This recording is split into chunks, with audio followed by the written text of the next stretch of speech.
The London correspondent for German newspaper Die Welt, and the French journalist Nabila Ramdani.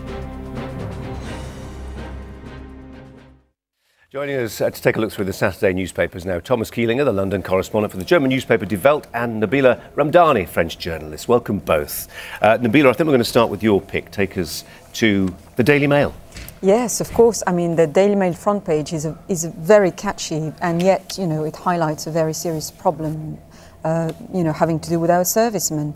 And the Prime Minister effectively pledges to help servicemen and indeed their families to get on the property ladder once their service is over. So, the promise is to put them on top of the queue, as it is put in the Daily Mail, for subsidised housing once they leave service. And I think, Cameron has to be commended for not only praising the soldiers verbally, but also effectively bettering their conditions. It's not so very long ago that the French had national service, of course, but I wonder if both of you can offer a very brief perspective on how your service personnel who've served the country as an example of brilliant citizenship, they're putting their lives on the line in whatever cause for the country, how as a country you then reward them. Is it better than here or worse? Thomas? It's similar. We've recently abandoned national service and gone for a professional army. And there was a transition period in which time those who were phased out from national service were handsomely remunerated for their service. But that chapter is now closed, so we will have no more cases to solve, as it were. We now have a professional army, and those people who look after themselves and what they will do in their career. Nabila, we know that the French army get the best meals. They have MREs with corkscrews and wine, don't they, famously? I'm sure that's a myth. But anyway, how are they looked after? They're very well looked after, and they're very well revered as well in France. Their social conditions are very well looked after. The government essentially makes sure that they're not vulnerable members of society. And in fact, President Sarkozy has just inaugurated a hugely expensive museum to coincide with the Remembrance Day. Interesting. Yesterday. Fraser Nelson, the editor of Spectator, yesterday calling for a Department for Veteran Affairs in the UK, as they have in America. We're not likely to get one, I think that's fair to say. Now, Thomas, the Daily Mail, page 4. Well, page 4 is about Cameron being about to descend on Berlin next week, like a furious Greek god or whatever the gods come from. Valkyrie. Not Greek, maybe, a British one, to tell the Iron Maiden, or the Iron Virgin, as I call her, to loosen her purse and spend some more to save the currency. He's coming at an awkward moment because we've now seen 2 new governments installed in Greece and Athens. There's a hope in Germany and elsewhere that for the time being we've stemmed the installed decline. At the behest of Angela Merkel, Thomas. Is what?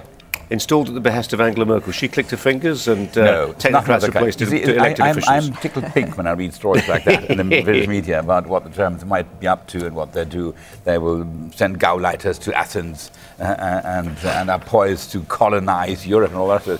They're going to buy Kefalonia, that was one, wasn't it? Well, I mean, it's beside the point. Germans don't want to be seen in the lead. They just want to protect their discipline, and their currency, or rather their work ethic, shall I say, and not dish up any more money for declining economies. They're expecting the new governments in Athens and Rome to do their homework and try to begin to tackle what should have been tackled long ago. Before we just leave this behind, and I know it's Nabila's turn next, but we'll just take the Guardian. Sorry, is it the FT? It's the FT. Enter the technocrats. That's part of the story, Colin, because there's widespread concern that now that we've seen regime change in Athens and Rome without any democratic mandates, that democracy is being short-shrifted here, that we should really make sure that in the end we will have properly elected people mandated to govern rather than technocrats. That might hurt the democratic principle, but at the moment we don't have the luxury of going for elections. We need to have quick and swift resolutions, and that's, I'm afraid, for the time being, there's no way you can avoid that. We're going to be talking actually to Matthew Parris, the Times columnist, about this a little later on, that whole question of what do people want really? Do they want affluence?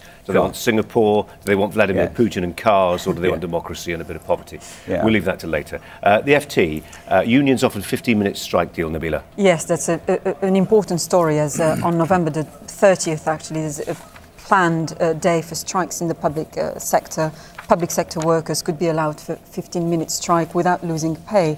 Now, we've already heard trade unions calling it, gimmicky and tokenistic, and I think that's fair, especially since, the country is facing cuts in the public sector.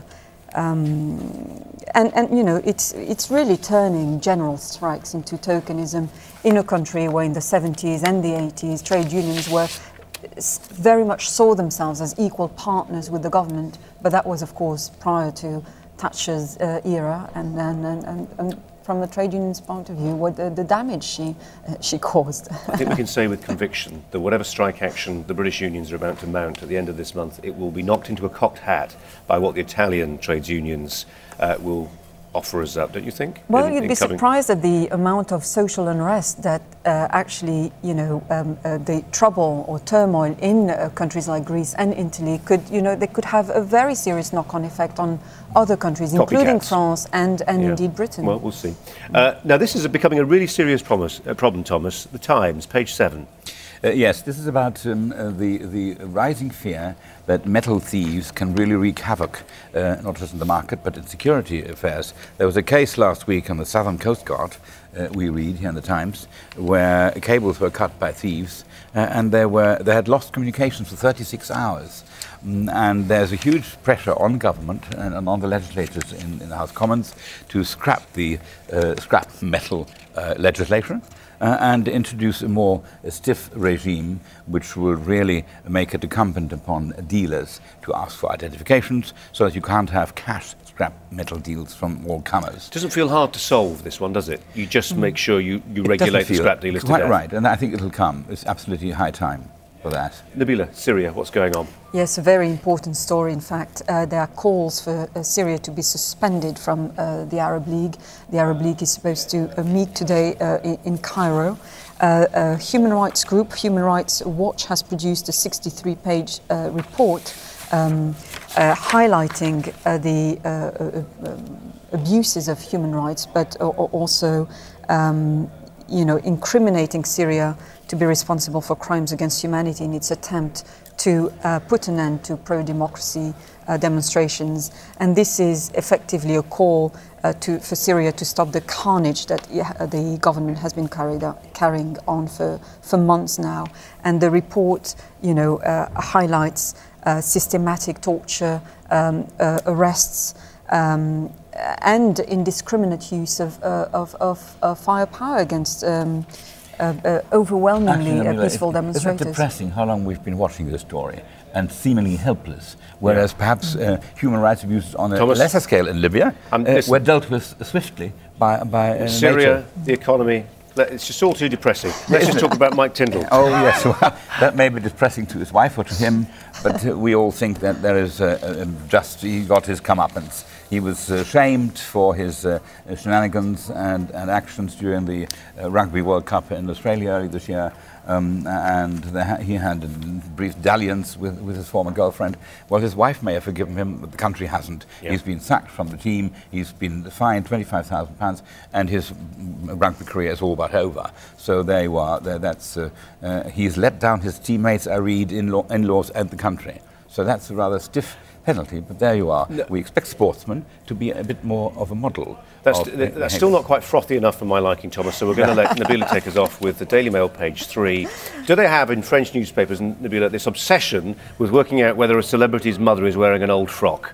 Yes, indeed. And in fact, I have been following the coverage of the royal wedding.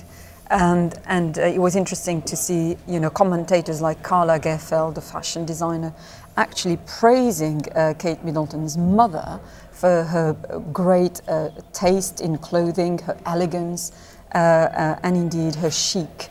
So I think maybe Kate is making the right move in raiding her mother's wardrobe. Could be. I noticed you had to give me a look there where you wondered whether Karl Lagerfeld would be known to me or not. Of course, that's Nabila, Thomas, thanks very much for coming.